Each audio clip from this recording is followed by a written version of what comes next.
10, then there was 1, then there were 3, now they want it to be 1. This isn't a new Agatha Christie novel in the making. This is actually the story of the municipal corporations in Delhi. This story is complicated, it's political, and it also involves crucial constitutional questions, making it perfect for this episode of KYC or Know Your Constitution. Now, what I'm going to talk about today is this new bill, the Delhi Municipal Corporation Amendment Bill 2022, that seeks to amend the Delhi Municipal Corporation Act 1957. The amendment, in essence, seeks, among other things, to merge the current 3 local bodies that govern and manage municipal services in East, North and South Delhi into one Delhi Municipal Corporation or DMC. Now, in a sense, this new bill wants to turn the calendar back to 1957 when the first Municipal Corporation of Delhi was constituted under the 1957 Act by amalgamating 10 local bodies. So it began with 10 local bodies and merged into one. Then in 2011-2012, the Delhi government divided the Municipal Corporation of Delhi into North Delhi Municipal Corporation, South Delhi Municipal Corporation and East Delhi Municipal Corporation. The new bill, like I mentioned, now wants to once again unify these 3 municipal corporations into one. Now, while trifurcating the corporation, the then Sheila Dikshit government in 2011-12 had claimed that it would improve overall administrative efficiency, but this doesn't seem to have helped. Today, 2 of the 3 municipal corporations don't have enough funds to pay salaries to their staffs. We see protests happening all the time, and all 3 of them run huge deficits that are more than their entire budget.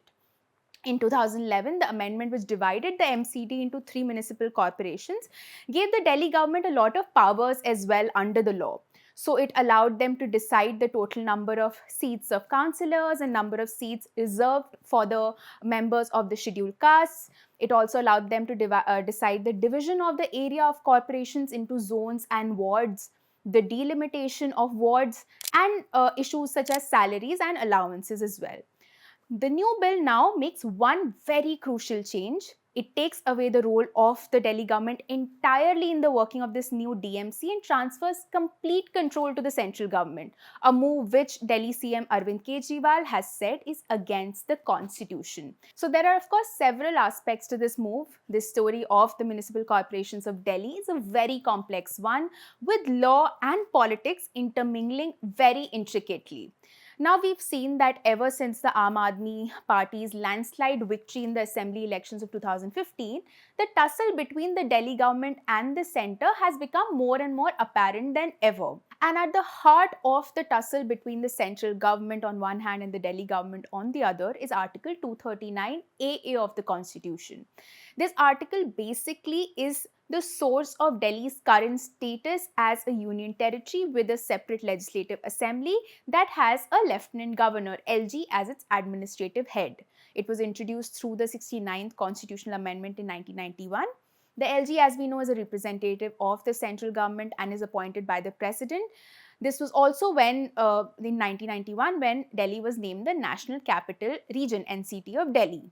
Now, much of the conflict between the Delhi government and the centre comes down from the division of power and the quest for the two to claim control of the capital of India. And it has been endless. Both the governments have disputes over a range of issues, whether it is the appointment of the chief secretary, the matter of pollution level, or delivering ration at the beneficiary's doorstep, and of course multiple other subjects. So the rift between the centre and the Delhi government continues to prevail. Now, in its defense of the new bill, the centre has once again referred to Article 239 AA of the Constitution to defend its power to make a law merging the 3 municipal bodies into one.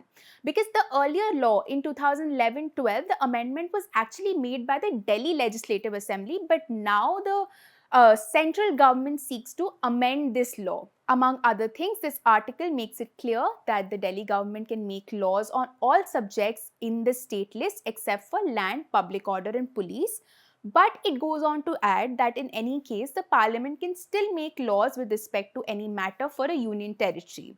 It also allows the parliament to amend any law made by the Delhi Legislative Assembly, and this is what the centre is using to amend the law now. But Article 239A itself has seen court battles all around it. The first time this matter reached the Delhi High Court was way back in 2015, and it was actually the Kejriwal government that had taken it to the High Court, and then the tussle between the Delhi government and the LG eventually made its way to the Supreme Court. On 4 July 2018, a 5-judge constitutional bench ruled that the status of NCT of Delhi is a class apart. This judgment and another one passed in February 2019 spoke about the powers of the Delhi's elected government and the LG's powers in the national capital.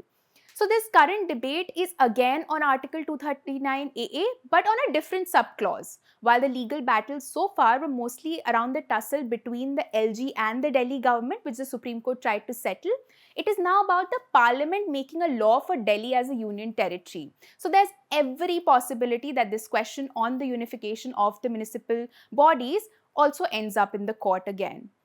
There's another issue at play here. The current term of the 3 municipal bodies expires between May 18th and May 22nd, and the election dates haven't been announced yet. Now, Article 243U of the Constitution strictly stipulates a 5-year duration for municipalities.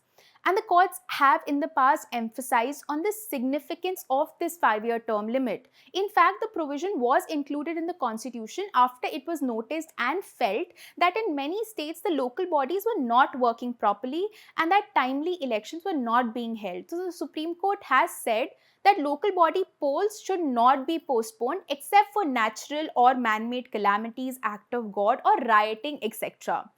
So, if the elections do get postponed, which seems likely, a legal tussle may end up yet again on this point as well in the courts. This is Apoorva Mandhani for ThePrint. For more such videos, do subscribe to our YouTube channel and follow us on Twitter, Instagram, and Facebook.